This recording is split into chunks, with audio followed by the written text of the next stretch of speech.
आज हम सकट चौथ व्रत कथा सुनेंगे।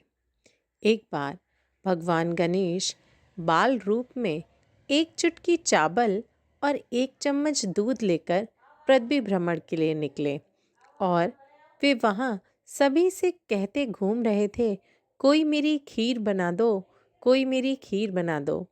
लेकिन भला एक चुटकी चावल और एक चम्मच दूध से खीर बन सकती है क्या? इसीलिए कोई भी उस बच्चे की खीर बनाने को तैयार नहीं हो रहा था।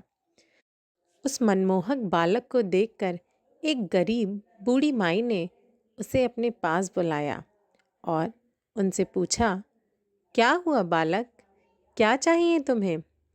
माई, मेरी खीर बना दो ना। बूढ़ी माई ने जब बालक के हाथ में एक चुटकी चावल और एक चम्मच दूध देखा तो हंस पड़ी और बोली, लल्ला ला, मैं तेरी खीर बनाए देती हूँ। भगवान गणेश ने बूढ़ी माई से कहा, माई, घर में जो सबसे बड़ा भगोना हो वही चढ़ाना। बूढ़ी माई बालक की हट को स्वीकार करके घर का सबसे बड़ा भगोना चूल्हे पर चढ़ाई। लेकिन ये क्या, जैसे ही भगवान गणेश ने वो एक चुटकी चावल और एक चम्मच दूध उस भगोने में डाला, वो भगोना तो पूरा भर गया। माई ने तब उस भगोने को नहीं देखा था और भगवान गणेश ने बूढ़ी माई से कहा कि अम्मा, जब खीर बन जाए तो मुझे आवाज़ लगा लेना, मैं आ जाऊंगा। बूढ़ी माई ने कहा, ठीक है बेटा। जैसे ही बूढ़ी माई ने भगोने को देखा तो बड़ी आश्चर्यचकित हो गई कि अरे, इतने से सामान से ये भगोना पूरा भर गया। और प्रभु की लीला समझकर खीर बनाने लगी।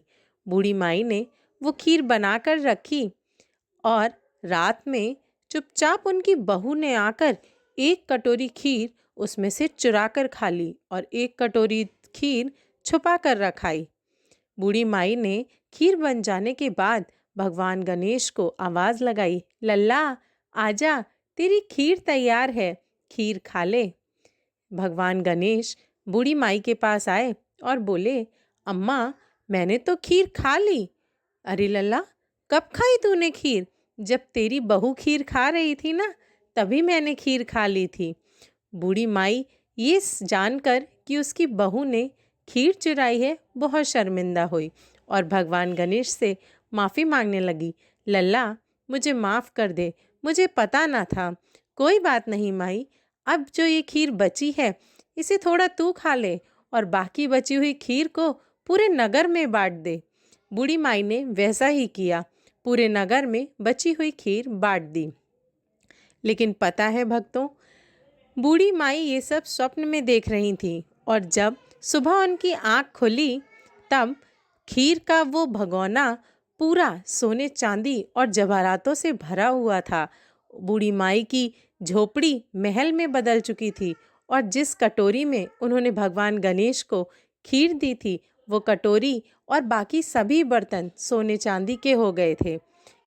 इस प्रकार भगवान गणेश ने उस गरीब बूढ़ी माई को धन धान्य और संपत्ति देकर उसका बचा हुआ जीवन आनंदमय बना दिया। तो गणेश भगवान ने जैसे उस बूढ़ी माई पर कृपा की, वैसे ही हम सभी पर अपनी कृपा बनाए रखें। कहानी सुनने वाले और कहानी कहने वाले दोनों को ही इस व्रत का पुण्य प्राप्त हो। बोलो भगवान गणेश की जय।